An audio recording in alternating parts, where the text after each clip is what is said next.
Are you manifesting through meekness, or are you gaslighting yourself into greatness? Manifestation is a philosophy of results. If you aren't seeing undeniable evidence of your desires in your life right now, your internal operating system desperately needs a refresh. Remember, reality is the PDF.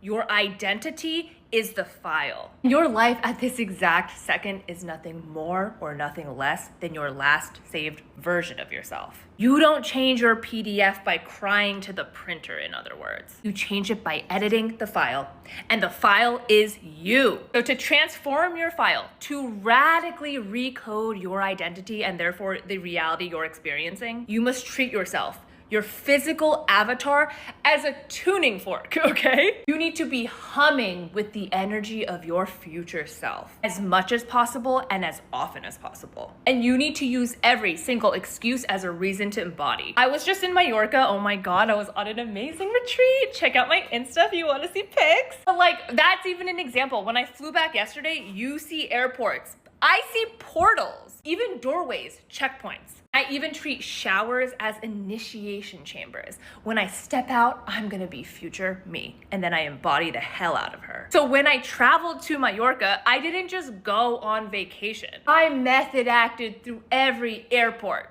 every gate, every goddamn runway. Literally, like, these people around me have no idea what's about to happen. In other words, your imagination isn't a daydream, okay? It is your savior. Only way out is all in. So somatically feel your future attainment so vividly. Reality has no choice but to mirror it. You want to feel the success of your future self from the inside out in your body. Also, if you want to supercharge your manifesting power, you need to understand that adversity is your accelerant in the matrix. This is also what other manifestation creators and the manifestation industrial complex never tell you. Your past pain isn't a curse, okay?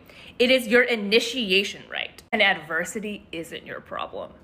It is your accelerant. White picket fences don't breed warriors, okay? And comfort sure as hell doesn't breed legends. My abusive childhood, my dissociation, my trauma, they didn't break me.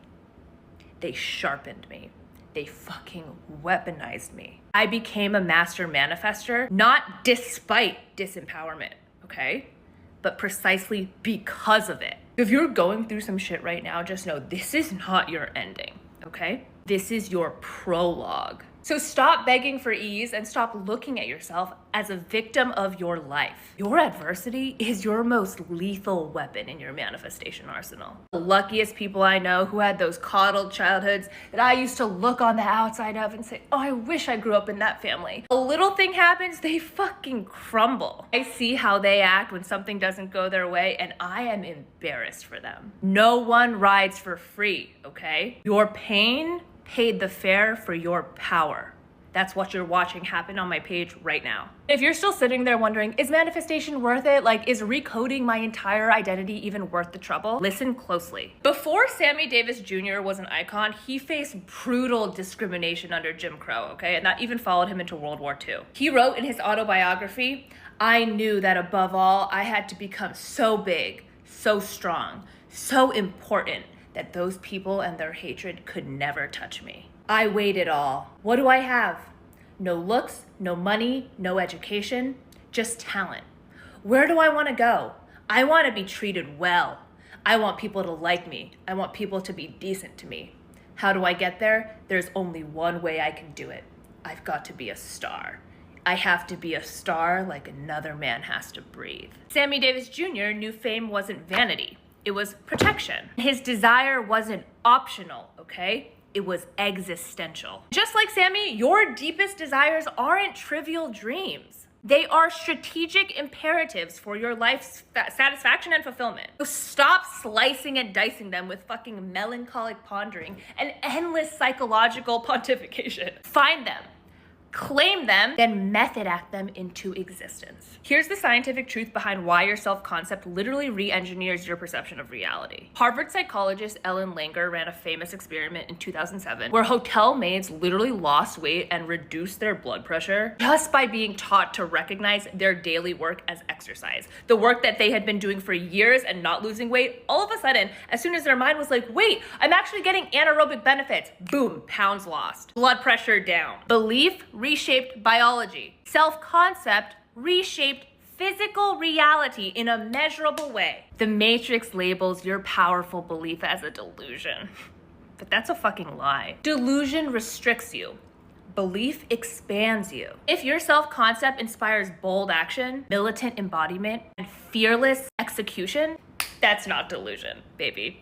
That's dominance. Also, I know you guys are manifesting a lot, so when Neville Goddard had too many desires, relationships, money, health, he did not dilute his energy on small things, okay? Instead, he created a self-concept affirmation so big, so expansive that it inevitably included all the little things. His was, isn't it wonderful? Because you wouldn't say that from a place of scarcity. You say that from a place of inevitability, of overflow, of deep fulfillment with your life. So your job is to create a self-concept so immense, so undeniable, that every smaller manifestation must effortlessly bow to your greater identity. The source is you. Your self-concept is the script the universe is following. In every scientific placebo experiment ever conducted, there's one common denominator.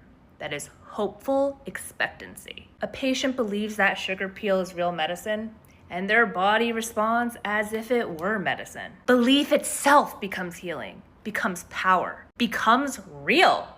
Mind made matter. Belief then isn't mystical.